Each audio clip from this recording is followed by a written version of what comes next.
Hello বন্ধুরা, আমি first time আমার বন্ধুদের, দাদাদের, বোনদের সবার ইউটিউব, ফেসবুকের রিলস ভিডিও দেখে ফার্স্ট টাইম আমি চালু করছি ভিডিও। আমি জানি না কেমন হচ্ছে, তো আমি না ভিডিওটা অন করতেই ভুলে গেছি।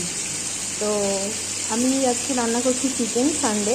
তো চিকেনগুলোকে আমি ফার্স্টে না একটু ভেজে নিতে হবে, তাই ভেজে নিচ্ছি। আমার অলরেডি আলু ভাজা হয়ে গেছে। এই যে চিকেনটা আমি এখানে ভাজছি, আর এখানে পেঁয়াজ কুচি আছে। এখানে পেঁয়াজ, রসুন, লঙ্কা, জিরে, আদা, টমেটো, একটু গোলমরিচ সব একটা পেস্ট করে নেবো আমি মিক্সিতে।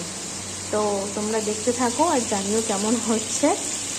আমি এইভাবেই বাড়িতে চিকেন রান্না করি। আমি জানি সবাই জানো কী করে রান্না করতে হয়, আমি একটু শেয়ার করছি। আমার এই চিকেনগুলো ভাজা হয়ে গেছে, লাল লাল করে